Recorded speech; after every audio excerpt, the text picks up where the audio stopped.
Bonjour à toutes et bonjour à tous. Alors je suis super contente de vous retrouver pour vous présenter un oracle pour lequel j'avais eu un coup de cœur. Et pour ceux qui me connaissaient, vous savez que j'avais fait une vidéo un peu sur le sujet, savoir voilà pourquoi un oracle vous convient a priori. Eh bien, tout simplement parce que voilà, c'est un oracle que j'ai vu, que j'ai pris dans mes mains, que j'ai posé. Je me suis dit non, c'est pas le moment, t'as trop acheté d'oracle. Vous voyez, pour ceux qui sont dans le milieu de la cartomancie, vous savez comment ça se passe. Et ben, finalement, 2 mois plus tard, je l'ai acheté. Voilà, et je suis très très contente de vous le présenter. Je viens de le découvrir, je viens d'aller le chercher là chez mon libraire. Et donc, c'est un oracle avec lequel j'ai un feat particulier et je viens de découvrir quelque chose de super intéressant. C'est que Virginie Despentes, qui est, je dirais, un de mes auteurs favoris, voilà, a écrit cet oracle. Voilà, et il a été illustré par une amie à elle qui s'appelle Larata, qui est tatoueuse et illustratrice. Voilà, je vais vous expliquer un petit peu tout ça. Alors, pour ceux qui ne connaîtraient pas encore Virginie Despentes, s'il y en a qui ne connaissent pas Virginie Despentes, mais tout est possible, n'est-ce pas? Donc Virginie Despentes a sorti son premier livre début des années 90 qui s'appelle Baise-moi et qui avait été édité chez Florent Massot à l'époque, suivi d'un autre ouvrage que j'ai adoré également, et je crois que c'est mon préféré, qui s'appelle Les Chiennes Savantes. Toujours chez Florent Massot, et ensuite elle a écrit plein de livres, voilà, chez un autre éditeur bien sûr, plus connu. Et donc voilà, c'est un auteur qui est qu'on pourrait appeler rock'n'roll, c'est-à-dire que dans sa manière d'exprimer les choses, c'est très visuel déjà et elle les cache. C'est quelqu'un que j'aime beaucoup pour ça, entre autres, c'est parce que elle dit les choses telles qu'elles sont, voilà, sans filtre. C'est comment dire, c'est pas sans filtre, c'est pas, mais voilà, j'aime beaucoup sa manière de s'exprimer en fait et de dire les choses telles qu'elles sont réellement. Voilà, donc il y a un côté un peu cru, je dirais, mais qui est pas cru dans la provoque. C'est parce que les choses doivent être dites parfois, et je trouve que elle a une manière de le faire que je trouve intéressante, et dans ses romans, son style apporte énormément de choses, je trouve, à ce qu'elle, à ses histoires, et voilà, donc c'est vraiment un auteur, vous l'avez compris, que j'aime beaucoup. Alors ce qui est rigolo, c'est que je viens, je viens d'acheter les 2 premiers Vernon que je n'ai pas encore lus, je n'ai pas encore acheté le troisième. Je vais déjà lire les 2 premiers, et vous voyez, ça tombe pas par hasard, d'autant plus qu'actuellement, je suis en train de travailler aussi sur un jeu lié à la musique. Donc comme quoi, dans la vie, il n'y a pas de hasard. Et alors, ce que j'ai découvert en lisant l'introduction du livre, c'est que Virginie Despentes aussi tire les cartes depuis longtemps, et voilà, ça fait partie de sa vie, et comme moi, elle a gardé son premier jeu de tarot. Et voilà, c'est rigolo. Donc je me dis que finalement, quand on aime un artiste, un auteur, on sent une proximité finalement, parce que ce qu'ils écrivent, ou ce qu'ils peignent, ou ce qu'ils écrivent comme texte ou comme musique nous parle, nous fait vibrer. C'est qu'on est quelque part sur peut-être un même, je dirais, un même niveau vibratoire, mais on est sur quelque chose d'imperceptible qui nous est commun. Et ça me fait plaisir de le découvrir parce que je ne savais pas justement que Virginie Despentes aussi tirait les cartes et s'intéressait au domaine de l'ésotérisme. Donc voilà, donc c'est super. Donc franchement, si vous aimez cet auteur, si vous aimez le rock, si vous connaissez plein de chansons de rock, franchement c'est un oracle, je pense, qui devrait vous parler. Alors, donc, c'est un oracle qui est basé sur la cartomancie traditionnelle. Alors, d'après ce que j'ai compris, il a été écrit, enfin, en partie structuré par l'illustratrice, donc Larata, qui s'appelle Tania, je crois, de son petit nom, son prénom.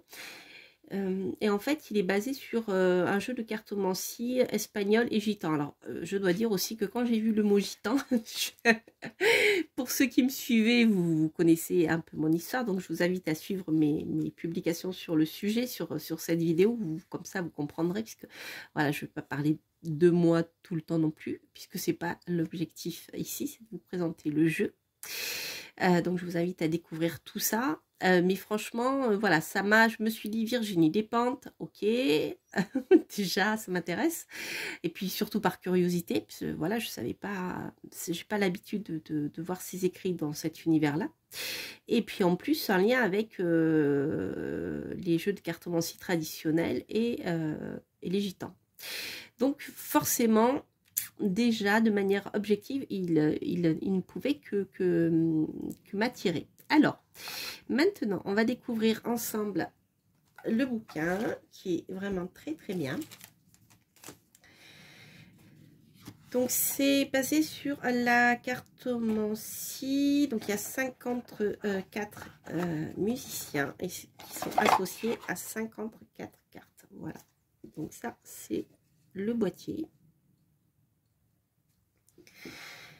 Et là, ce sont les cartes, donc qui sont grandes. C'est un grand oracle hein, au niveau du format des cartes. C'est Grace Jones. Pour ceux qui connaissent. Alors, attendez. Hop, si je compare avec, c'est l'oracle astrologique de Lunia Waterstones. Vous voyez, il est, bon non, il est pareil. En fait, je pensais qu'il était plus grand. Je pense que c'est parce qu'il y a beaucoup d'aplats en fait et c'est très épuré. Donc, on a l'impression que les cartes sont plus grandes, mais non, pas du tout. C'est un jeu de cartomancie traditionnel avec des cartes oracles, je veux dire de taille habituelle. Voilà. Donc les cartes sont de très bonne qualité. Elles sont souples, elles sont assez épaisses, elles glissent bien. Voilà, c'est super. Et donc, je vous ai pas dit, oui, c'est aux éditions Très Daniel. Alors, je vais vous présenter déjà donc le dos. Voilà. Les voici. On va les laisser comme ça. Et puis, donc, je vais vous présenter le livre. Je ne sais pas si vous le voyez bien. Là, c'est l'Oracle Rock. Hop. L'Oracle Rock. Alors, donc au niveau du livre, ah oui, alors donc pour les nouveaux qui venaient sur cette chaîne, qui passaient par là, je vous salue. Je vais vous expliquer, donc chaque fois que je présente un jeu de tarot ou un oracle, à la fin de la vidéo, je fais toujours un tirage à deux choix, enfin la plupart du temps. Donc vous avez le choix entre, eh bien ici, le crâne qui ne voit rien et celui qui n'entend rien. Voilà. Donc vous aurez le choix à la fin de ce tirage. Voilà, je vous tirerai une carte et je vous lirai eh bien, les écrits de Virginie. Comme ça, voilà, ça vous permettra de voir comment vous pouvez travailler avec cet oracle. Donc, même si cet oracle est issu de la cartomancie traditionnelle, Virginie Despentes ne l'a pas conçu comme un outil divinatoire. Qui n'empêche que si vous utilisez le jeu de 52, rien ne vous empêche de 52 ou de 54, non 54, oui 54, je sais pas pourquoi je pense au jeu des 32, au jeu de 54, donc si vous utilisez le jeu traditionnel des 54 cartes, vous pouvez tout à fait, voyez, travailler, alors ça c'est les deux jokers. Vous pouvez toujours travailler, vous voyez, avec les cartes de cartomancie. Donc ça, c'est intéressant. Mais je dirais que le livre n'a pas été écrit de manière divinatoire. L'idée de cet oracle est plutôt de servir de guidance, en fait, pour vous aider à y voir plus clair à certains moments de votre vie. D'ailleurs, je trouve que Virginie en parle très bien dans son livre. Et voilà, donc en fait, la divination ici n'est pas dans l'histoire. On est vraiment dans un oracle de guidance. Alors c'est vrai que je trouve que c'est intéressant parce que l'auteur nous dit par exemple que voilà les conditions dans lesquelles elle tire les cartes, pour quelles raisons, enfin en tout cas elle, le rapport qu'elle a avec les cartes. Et je trouve que voilà, elle nous amène bien dans sa vie de tireuse de cartes en fait, comme, comme on le fait tous. Et donc bien sûr elle invite à une grande liberté parce que comme on dit, le rapport qu'on a aux cartes est vraiment très personnel. Et après on peut s'approprier le jeu de la manière dont on le souhaite pour pouvoir faire des tirages.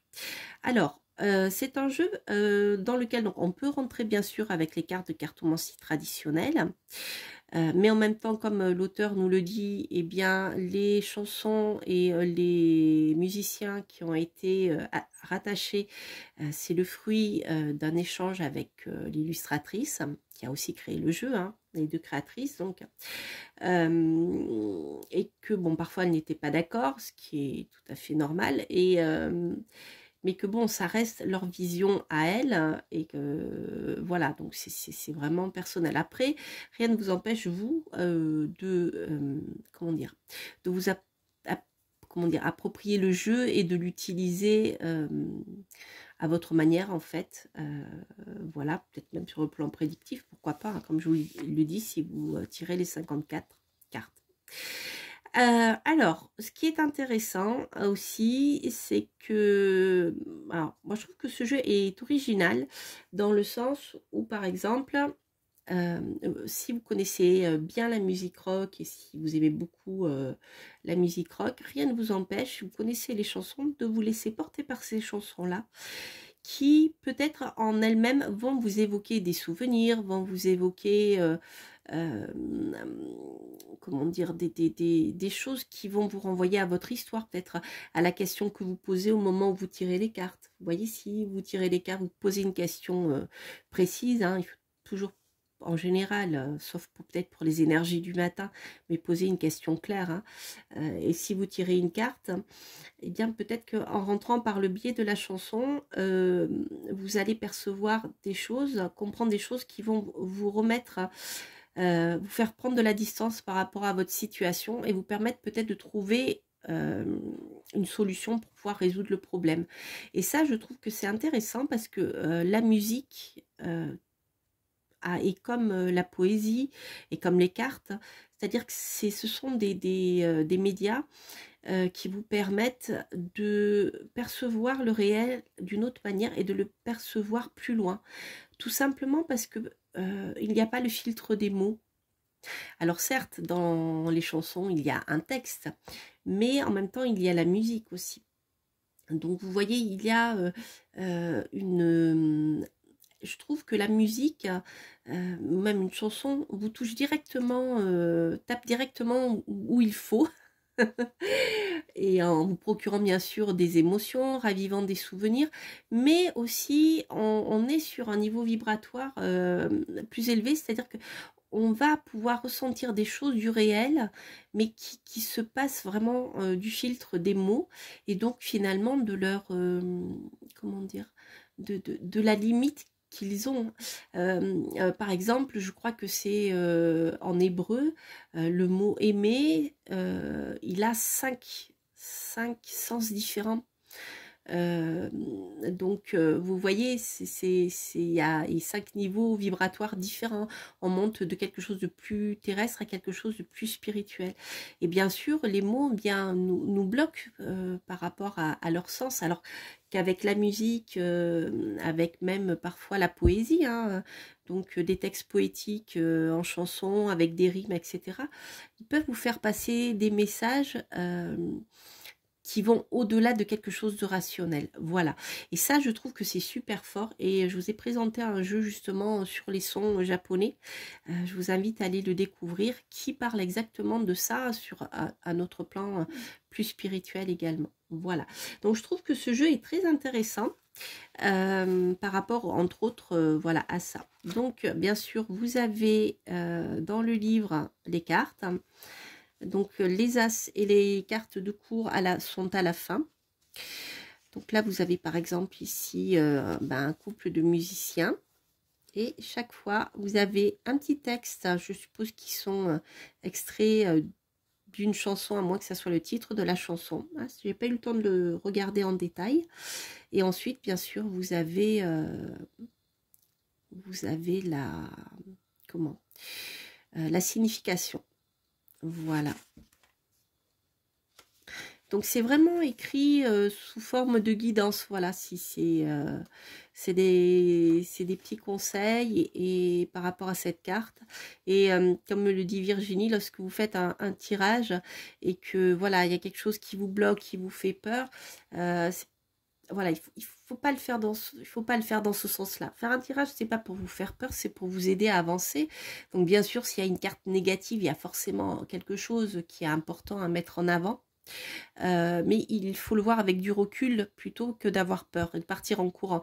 Se dire, bon, qu'est-ce que ça peut signifier dans ma vie, comment est-ce que je peux l'éviter, et des cartes négatives, parfois, elles ont des sens de changement, de chamboulement, vous voyez, des choses comme ça. Voilà. Mais qui permettent d'avancer. Je pense par exemple au tarot, l'arcane sans nom, la maison Dieu, vous voyez, ce genre de cartes. Voilà, voilà, je crois que j'ai fait le tour. Ensuite,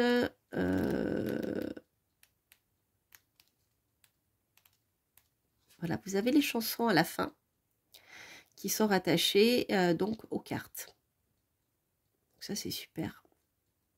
Bon, je vois Lydia Lunch, donc vous allez voir, vous allez trouver plein de personnages très rock'n'roll, notamment, je dirais, de toutes les époques. Hein. Mais Lydia Lunch, on était en plein dans les années 90, quand j'ai découvert Virginie Despentes. Je crois que j'ai découvert ses écrits grâce à elle, parce qu'elle avait dû en parler dans un magazine. Et en effet, dans les années 90, on n'avait pas les réseaux sociaux, etc. Donc, on lisait des magazines à la bibliothèque. C'était autre chose, quoi. Des bouquins. Donc, c'est une autre culture. Voilà. Donc, l'auteur, l'illustratrice, je pense que... Alors, je ne sais pas s'il y a un petit mot. Il y a un petit mot sur elle. Voilà, elle est là. Illustratrice, donc Larata, elle est Sagittaire comme Tina Turner, je savais pas, Keith Richards non plus, je savais pas, et Big Mama.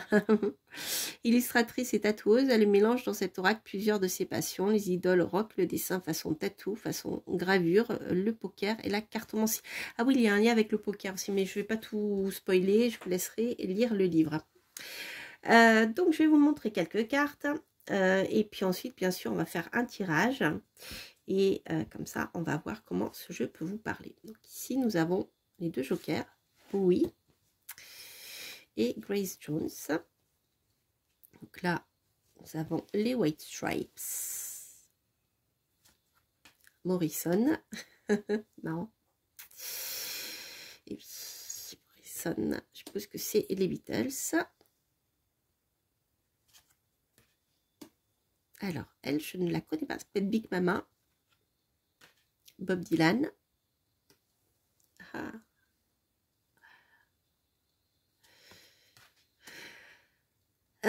Alors, il y a des personnages dont je connais pas forcément le visage, mais que je connais de nom, donc je préfère pas le dire. Ça, c'est... comment elle s'appelle? Nina Hagen, je crois.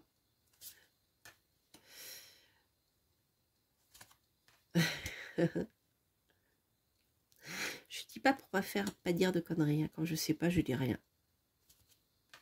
Freddie Mercury. C'est marrant. Prince. Madonna.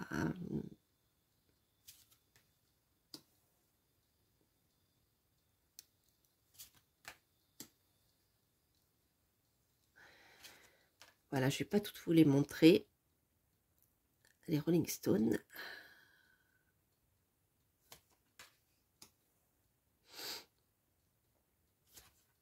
Success. On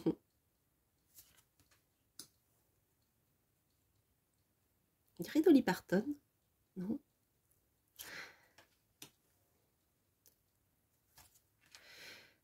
Boy George.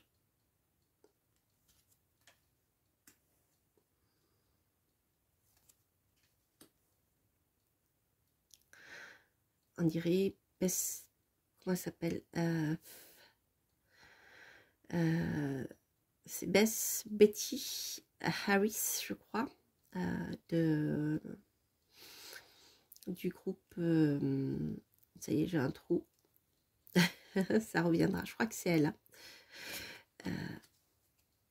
Beth Harris, Betty Harris, oui, je me rappelle plus son nom exactement, du groupe Blondie, voilà.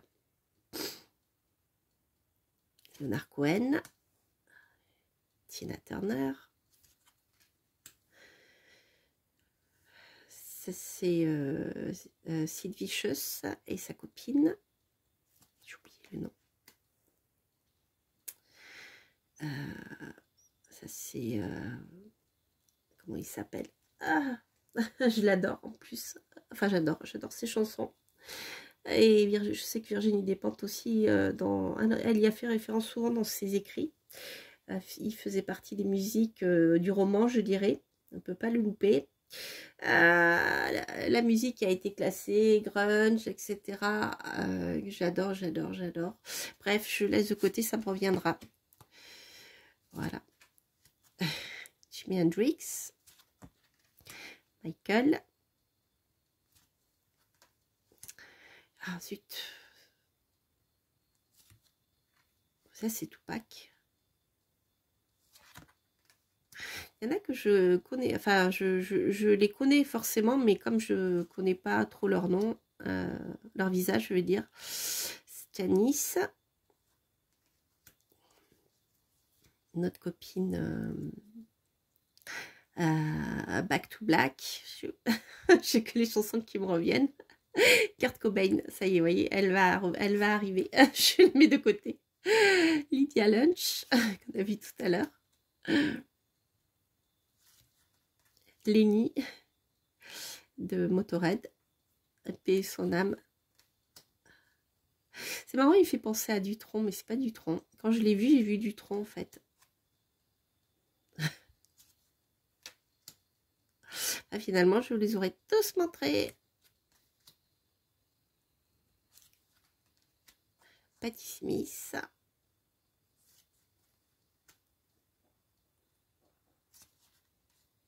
Il y a beaucoup de bluesman. Les Cure. Il s'appelle. Ah, je le laisse de côté, c'est pour son petit nom. Alors, celui-ci, je me rappelle plus de son nom, je me rappelle de son visage. Iggy Pop.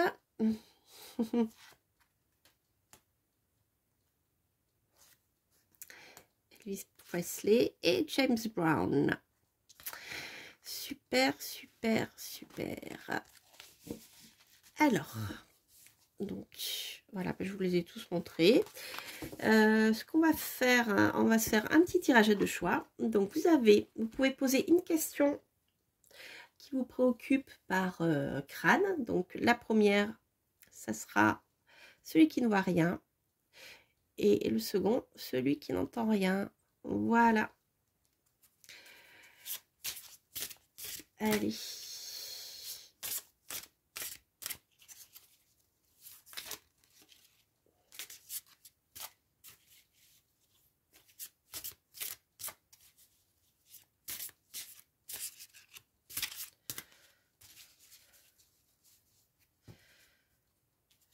Hop. Pour vous qui ne voyez rien. Non, pour le je rigole. Pour non, mais parce que j'ai choisi volontairement ces deux crânes. Voilà. Celui qui ne voit rien et celui qui n'entend rien. Allez, les petits conseils. Petits conseils. Donc, pour vous qui avez choisi le crâne qui ne voit rien, j'ai Joker, les amis. Ah ah, Joker, eh bien, vous êtes protégés. Alors, je vais voir si il y a quelque chose qui a été écrit sur les jokers. Je suppose que oui. Alors, le joker de Grace Jones. Qu'est-ce que nous avons? Oui, donc c'est bien ça. C'est un extrait de la chanson qu'il y a ici. I'm up I'm not perfect, but I'm perfect for you. Voilà. Le joker, alors, je vous lis le petit texte. Le joker diffuse à toutes les cartes du tirage un présage positif, les amis. C'est une authentique contagion de positivité.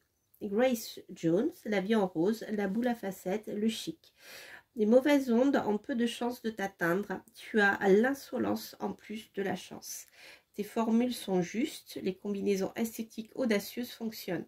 Tiens, excusez-moi, comme tu es, fais ce qu'il te plaît. Amuse-toi, ça fera du bien à tout le monde. Chouette, hein? Vous voyez, c'est plein de peps et de bonne humeur, les écrits de Virginie. C'est super. Il est génial, ce bouquin. Alors, pour vous qui avez choisi le crâne, qui n'entend rien. Oh oh, nous avons notre chanteur des Cure qui s'appelle, j'ai oublié son petit nom, mais ça va revenir. Alors, donc qui est associé au 9 de trèfle. Alors, le 9 de trèfle.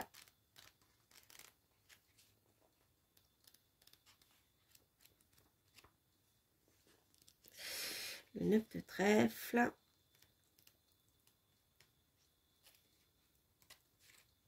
Robert Smith, voilà. Robert Smith.